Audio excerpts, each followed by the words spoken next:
Hello and welcome back to the channel. This is Supercoach Challenges, and today we're going to be looking at some of the downgrade options for this week's round 10. It's a pretty hard week to pick for downgrades.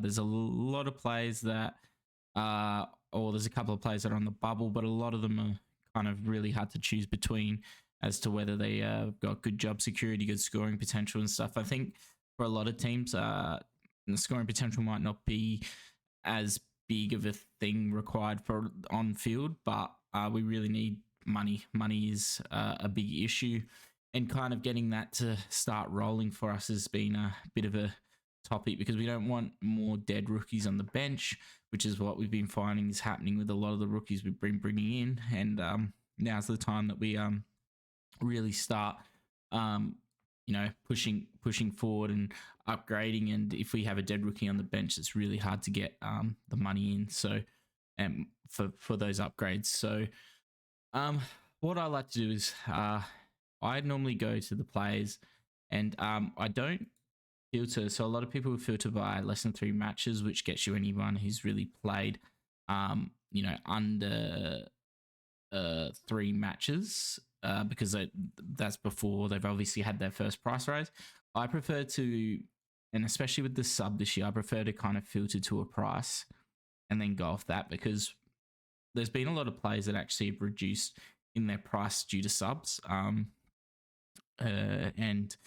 this is a good way of not missing out on some players who may have played 5 or 6 games, but because we've been playing the sub so much, they've actually dropped quite a bit of money.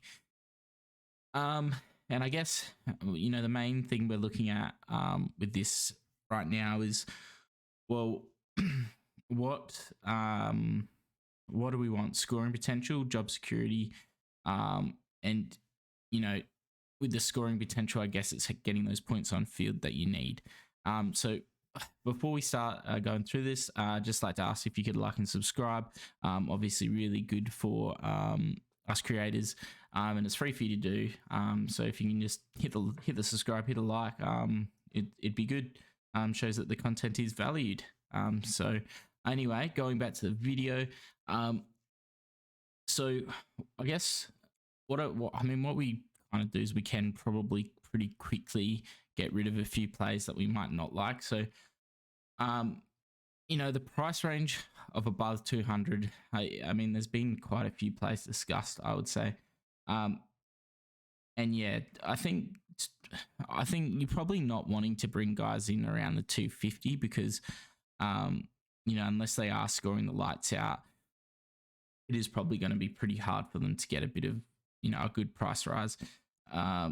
So if we go down to 200K, we can kind of look and see what we've got. So we'll go to around 9 points because it kind of gives you kind of idea who's had the big scoring. So I guess looking at this, the top player is Kane Baldwin. He's only played 1 game though, and it's kind of going to be interesting to see how he still fits into this mod. So he played in the back line, I believe.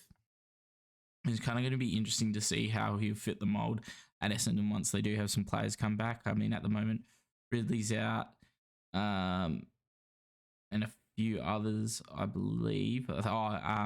Who's the big defender that caused Ridley to start playing key position? Laverde's out as well. So whether Baldwin can kind of keep a spot when those two come back is going to be interesting to see. Obviously, he played all right last game, but it will be interesting to see if he holds that. We've got Butler.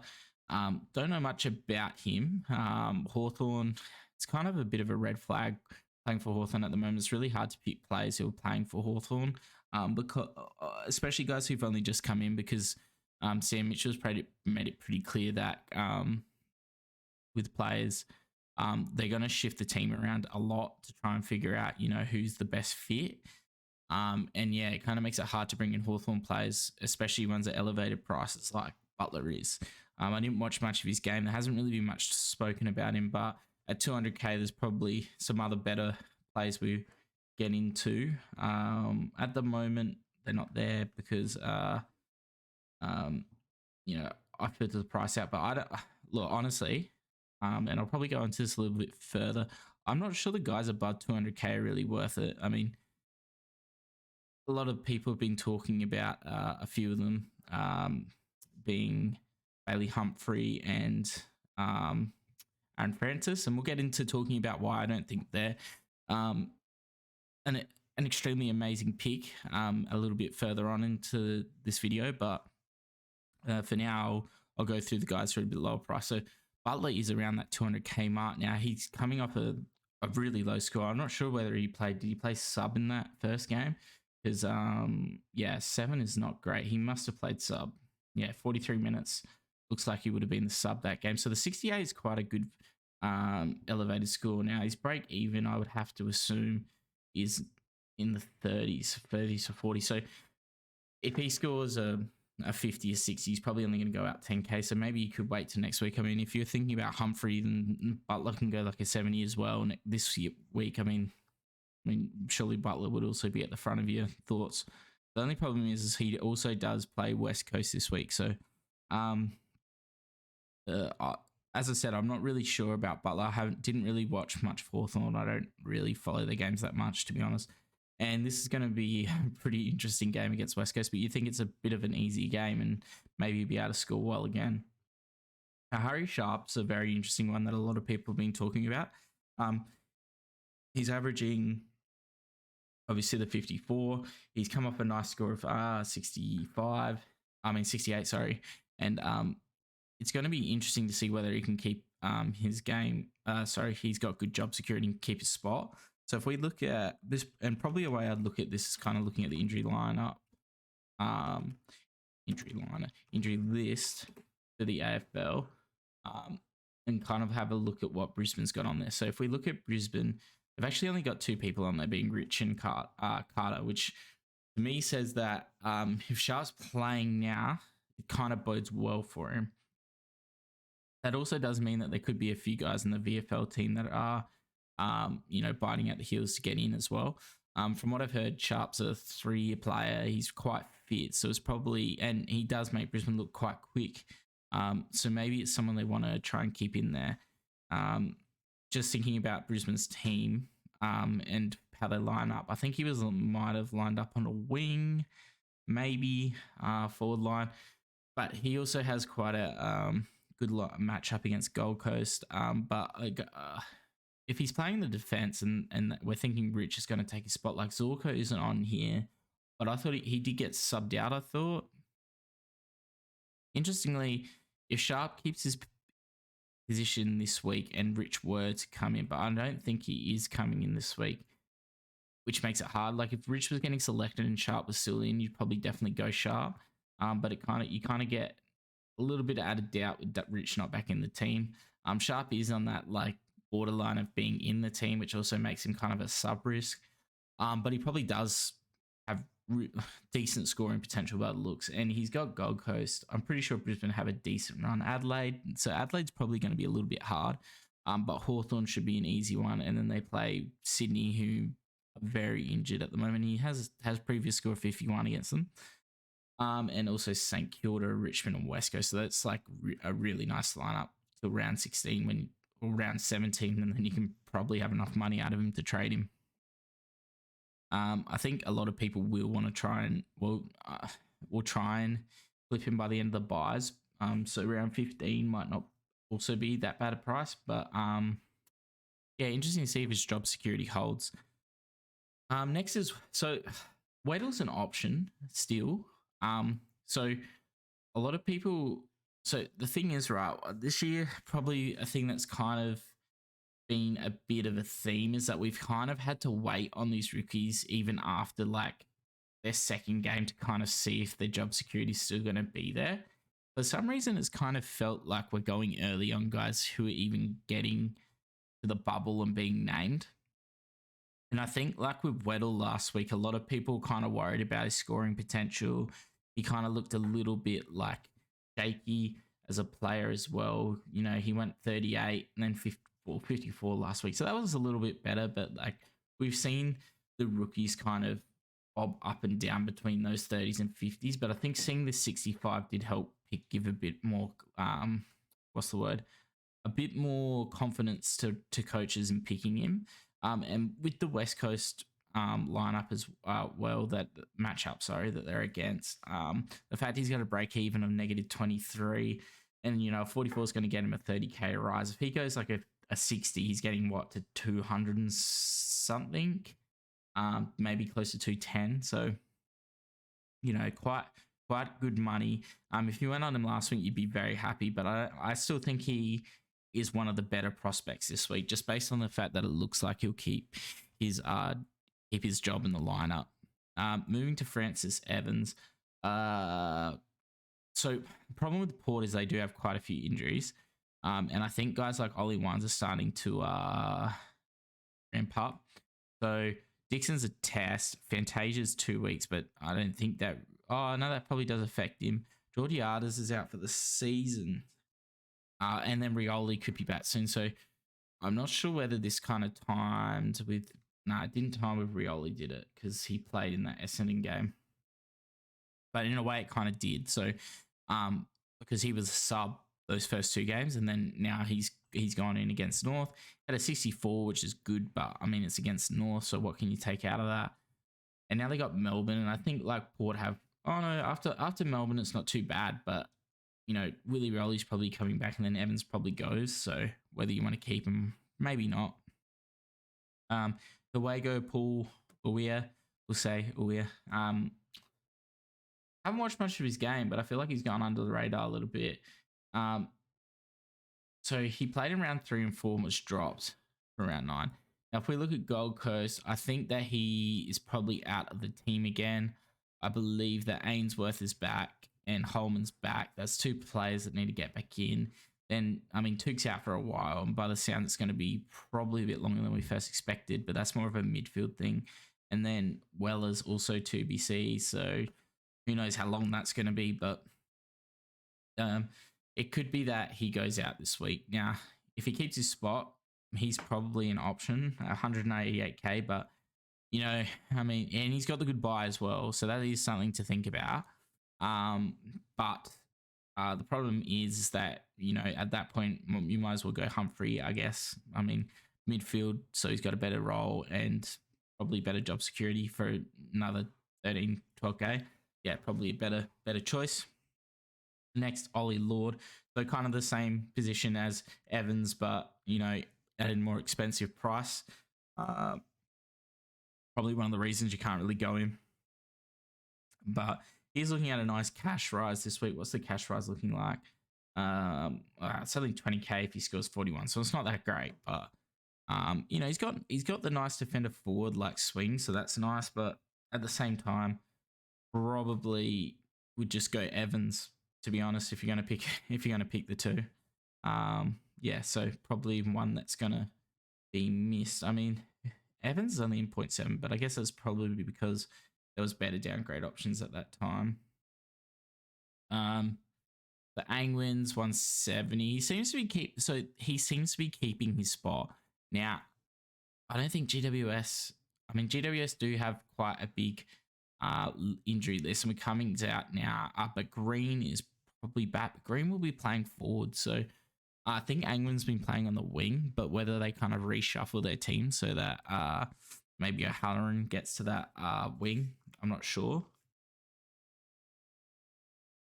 We've got a few more guys out for a bit longer as well, like Connor Stone's out for 2 to 3 still, so you could probably go Angwin, because I guess Fleeton came in this week, and he could probably just go out as well. But with the injury to Cumming, it could solidify Fleeton for a role, especially if he has a good game this week. So maybe an interesting upgrade target next week. Angwin is 170K. I feel like you'd just rather go Weddle at that price, and that's probably what's a bit of a theme with a lot of these players. Dempsey. The problem with Dempsey is he plays for Geelong. He got subbed out last week. They've got players coming back. I feel like he's probably the first out. I think Nevitt played too well on that wing to be dropped. And even then, I think he, not dropped, but dropped before Dempsey. And even then, I think he could still go. So maybe skip on him. Very kind of the same as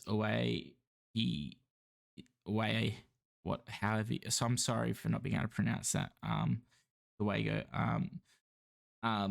But probably the same kind of job security. And I mean, and this is where you'd probably rather go Tom Berry over where depending on team lineups because you save 65k, but at the same time you'd rather just go the Brisbane boy in Harry Sharp over him anyway, so probably a skip. But if you want something different, you see something maybe we don't or I don't see anyway, go for it. Will Gould. So interestingly, after the Mills and McDonald injury, there probably is a space for Gould in the team. There was an article that came out with Lomai talking about the injuries to Mills and what's his name, McDonald, where he kind of said that in the VFL team there wasn't really much there to kind of back up, and Gould's already in the team, so you'd assume that means he's kind of safe. The problem is I can see a few things happening. So they're going to have players come back soon, and some bigger defenders. I mean, Laddens is a test. Whether they want to go with two ruckman, I'm not sure. But if Tom McCartan's back soon, a lot of these are very long-term injuries though. So I mean, that's probably something to think about as well. But actually, that's a lot, very long term.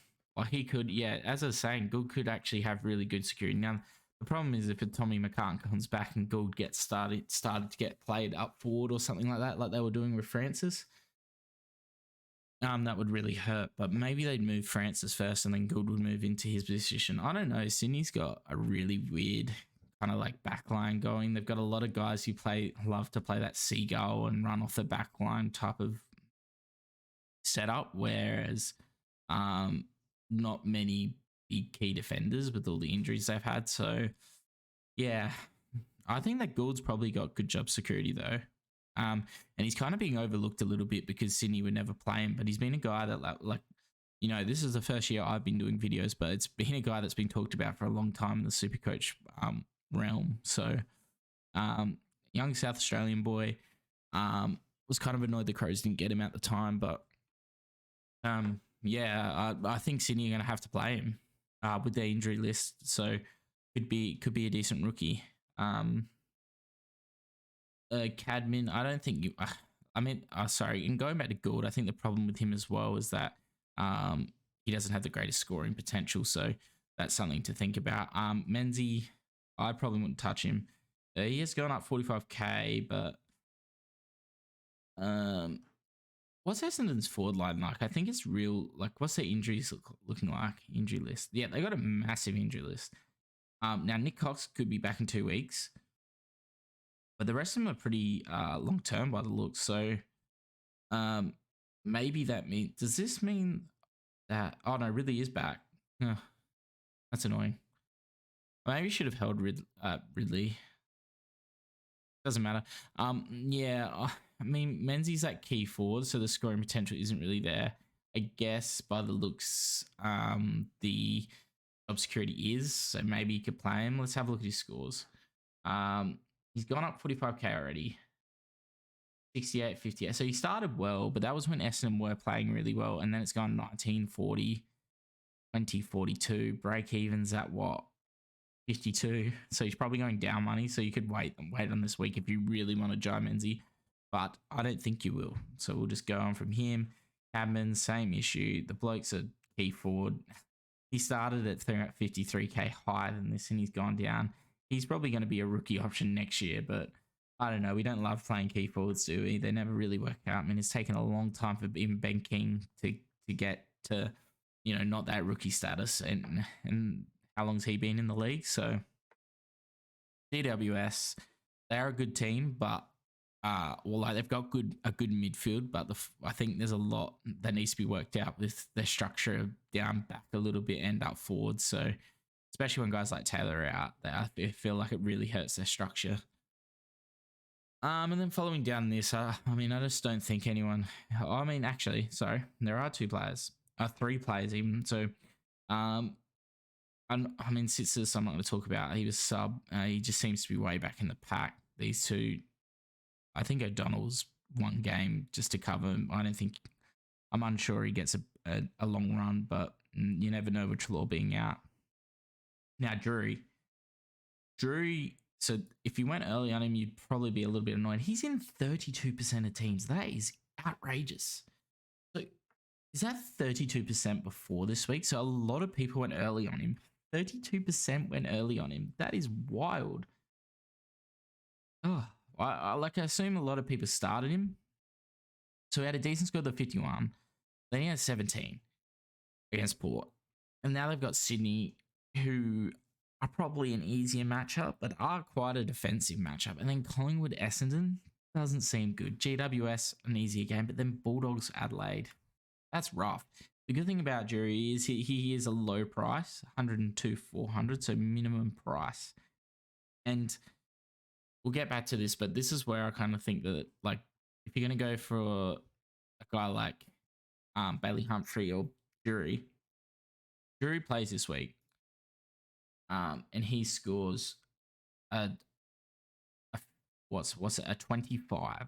He goes up 15.8k, right? And he's over 100k less than what Humphrey is now. So in those two, like, you save 100k on the player and you get 15.8 for just him playing and getting a 25. And that's him getting a 25. Like, that's a low score. Even from there, if he scores 25s, and that's ridiculously low. Like, you wouldn't expect that. I feel like he can get to, those 50s again. He's still going to go up another 10k by the end of it, by his buy. What is it? 7, 9. So actually that's 8k. So what? That's still a lot more money than's probably made by Humphreys, I think. Like, I just don't really know about Humphrey as well. And like, we'll go up to him and look at his scores, but he's had a -3. If they get some more midfield players back and they kind of start to push him around again and put him back forward, like, are you going to get those bad scores again?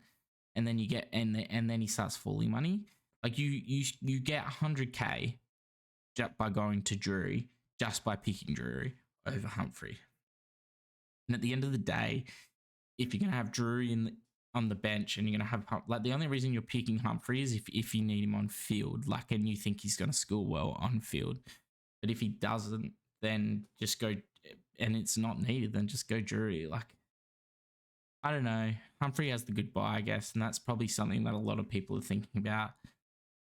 But his big score was against West Coast, and I feel like that's something that's overlooked, and that is overlooked. And we probably wouldn't even be talking about Humphrey if it wasn't for the fact of his buy. So I don't know. It just seems like there's players out there at a lower price, like even Weddle, 50k less, and you're getting a guy who's probably going to play every week and playing a lot better role, like a defensive role with probably a bit of,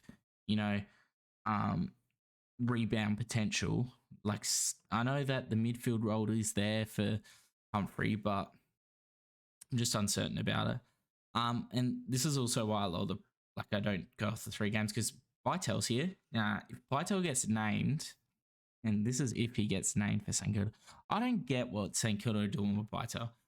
Why they keep playing him as a sub? Like, they're losing midfielders, and they're still playing him as a sub. Like, and it still could be out this week. So if he can't get a game, then I'm just not sure how he can get a game. Like, look at this. Hey, post-buy, Caulfield 6 to 8, Gresham, he's a test, so he could be back, so that could hurt. But then Zach Jones is out. Post-buy. Like, Max King could be back. I think Max King's named. I think he's going to play.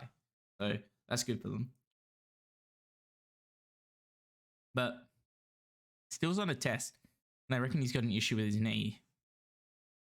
Good thing about Vitel is that we can wait on him. Can I get a load here? We're going to load. Yep. So he's got to break even to 42. So even if he scores well, like if he gets a game, he scores like a 50, which is probably very, easily he could do. He'll be only going up like 10k, and then he's like 127k midfielder who, like, with his only game where he played on, he went a 71. with 93-minute game time. That's like not even, what's that? That'd be like 70% game time, surely. Like 75% game time. Like Vital is a real option if he gets named in the team. And it doesn't even have to be done this week. Like if we see a change where Ross starts going, you know what, Jack Vital, we'll give him a game and give him a run. He could be played a lot more in the midfield, and he's shown he can get the ball. He's shown he can score, and he could be at a 120, 130K price tag. And he's got that first buy. So you can even pick him up as a downgrade option in round 13. Like say he plays if he plays sub again, then round 11, if he plays these 2 games, he could be picked up off round 13.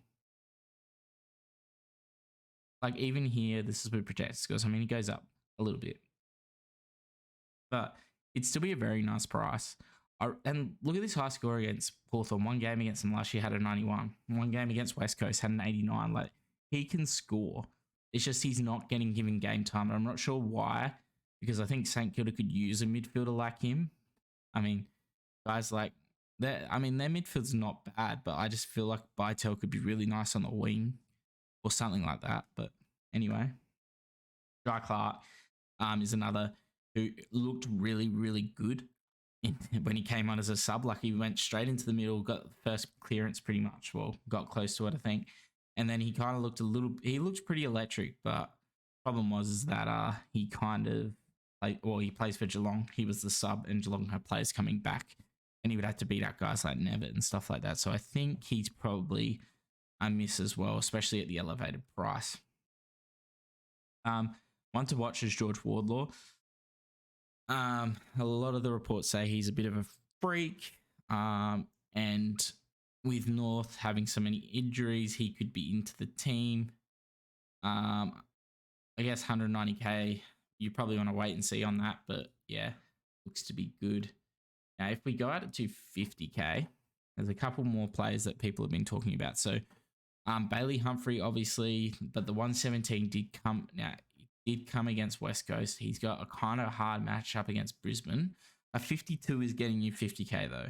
So that is something to think about. But let's have a look at what project. So 52, he goes up another 30K. So you get 80K just from 50s.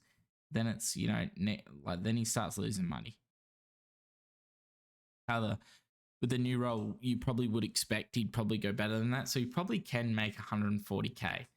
I'm just not sure, as I was saying, you could make 100K by just going Drury, and then if Drury somehow has a turn in scoring, 110K, 111K you make by going Drury, and then you make 30K if he scores 25. So what's that? Let's go down to Drury, right? The 25. No, it's 15K. Sorry. You make 125K that way, or you make 80K going Humphrey. Now, as I said, you've got the sub potential. That's off 52s as well. So I can see the positives to Humphrey, especially with the mid forward status. 213K, good not sub, good job security, good buy. But prior to this, 39, 38, 43, 93. Now, the thing that may be kind of overlooked a little bit is the fact that the injury was here, right? So this is where Toot got injured, and we're thinking, right, so does this mean that it was the role changed in round 7 that then made him start scoring? But no, he had his worst score when Toot was out. So to me, that doesn't tell me anything necessarily, locked in with him keeping this role. But he has been playing a lot better in the role, and maybe Gold Coast has decided to develop him. But I know it is interesting. Next, so Aaron Francis, a lot been talking about. Problem with Aaron Francis is how Sydney were playing forward and then had to throw him back last week because they had no one else to play there. So if some big defenders come back in, he could go forward and then just absolutely ruin the scoring.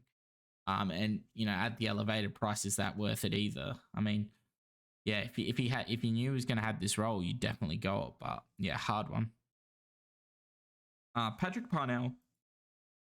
Now, Patrick Parnell had a 3 against Richmond, but that was due to the sling tackle, and he only had 7-minute game time in that. But now he's playing out of that back pocket for the Crows, and he actually could score really well. The problem is 240k is a bit of an awkward price. And I guess if you're going to do it, you have to do it this week because next week if you go on it and he gets a 90 again, it's probably not worth it. He didn't play the Dogs last year. But the thing is, he's playing in a backline that is very attacking. They like to run and share the ball out of that backline, and I think that was shown with his score against St Kilda.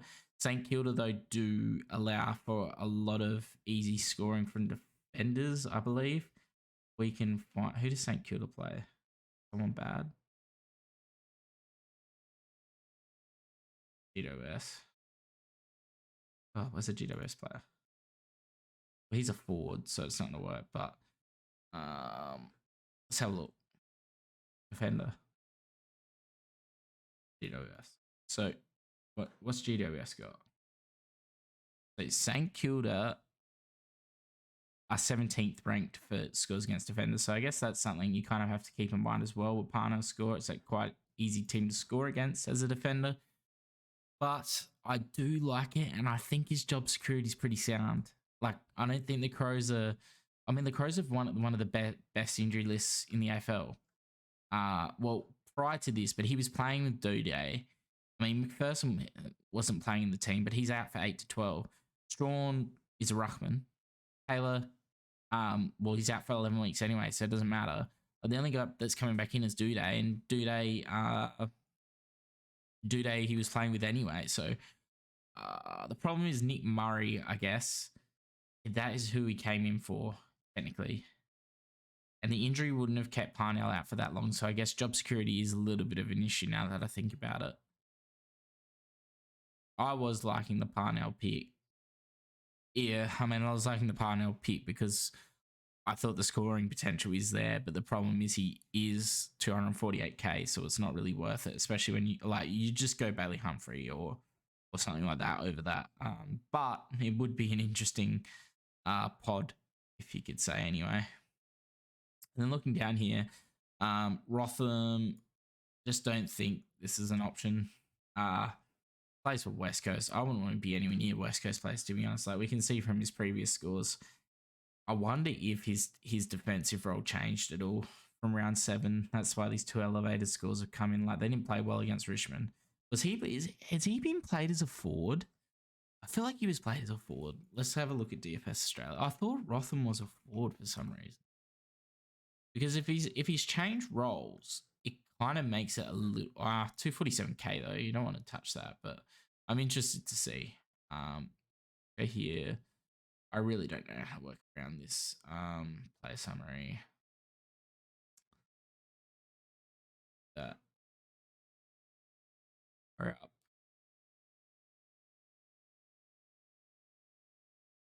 Josh Rotham. What's his map say? His map says, it's pretty much the same. Because he plays centre half back.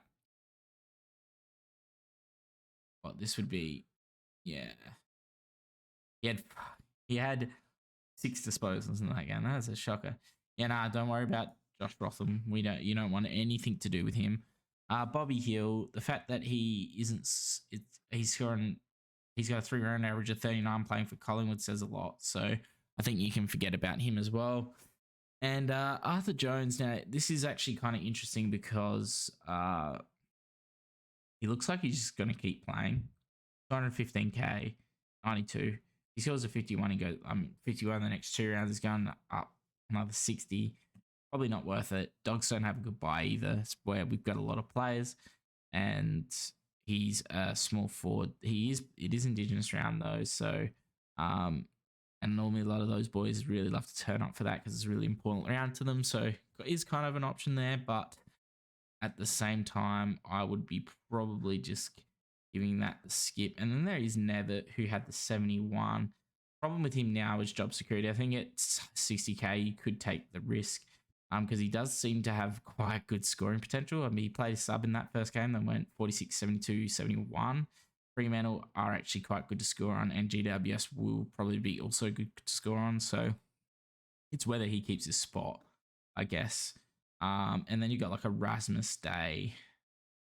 Tika would have been a nice one as a ruck downgrade option at his lower price of 180, but now too far gone. Curtis obviously injured. Simpson, he could be out anytime soon. Erasmus actually is quite decent as well, but it's probably the same risk as going for a guy like as going on a guy like Humphrey, and Humphrey has a better buy. I mean, he's still actually got a decent buy, being that round 12 buy, but Fremantle will also have quite a hard run. Whoops. If he scores 46s, he starts going down anyway. But otherwise, I think a lot of these other ones we can kind of let go through to the keepers. So in saying that, I mean, let's come back to what we started with, and let's have a look at what we'd probably say. I'm going to go with a top 3 to bring in. And personally, I think that Weddle's probably. I think Gould is there as well. I think Weddle, just because I think that Hawthorn are going to keep playing young guys like him because they are going to probably they're trying to tank a little bit, and I think that means Weddle is going to keep in a little bit. Hawthorn have quite a good run of teams, so I probably like him as the number 1 option still this week, even after the price rise. Number 2.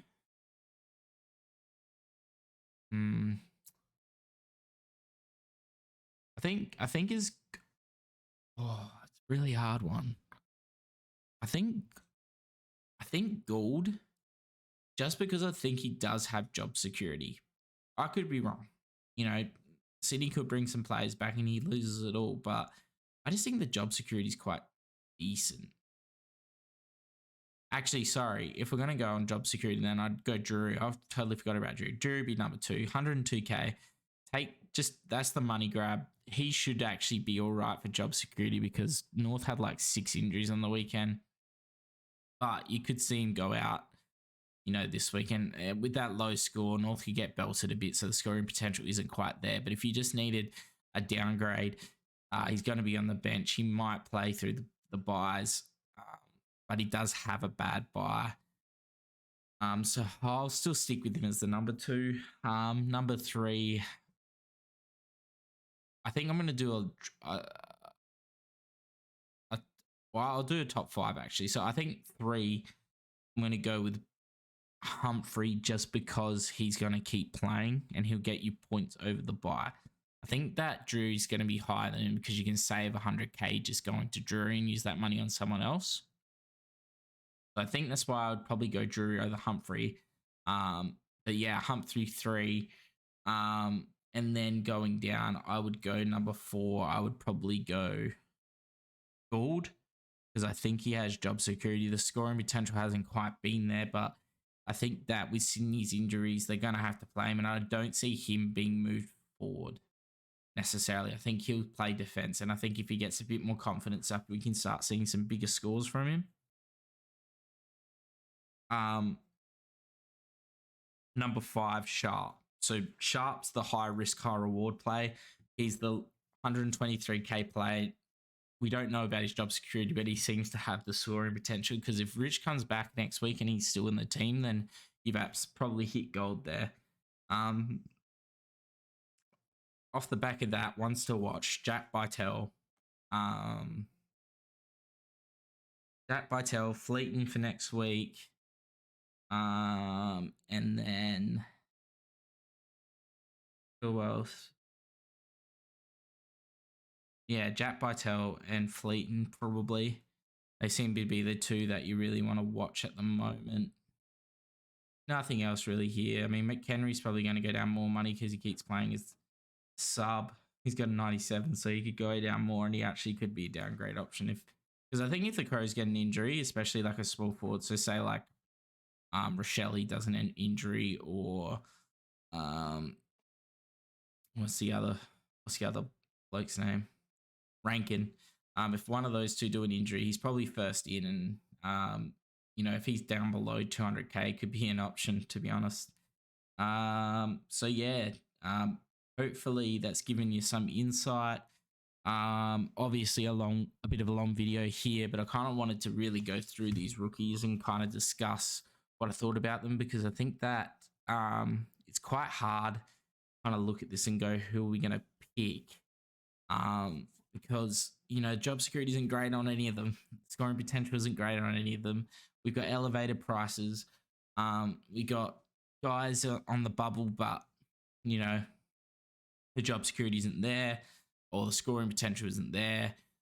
Coming off bad games, people having to go early on players. Like, there's so much going on here, and I think it's a really important round to get the rookie right, because you're gonna need playing rookies through the buy round, and that's why my number one was Weddle, because I feel like Weddle's that good balance between, he's 160k, but he does look like having the job security. And I guess, if you really wanted to just lock in the job security, that's where you would pay up for the Humphrey.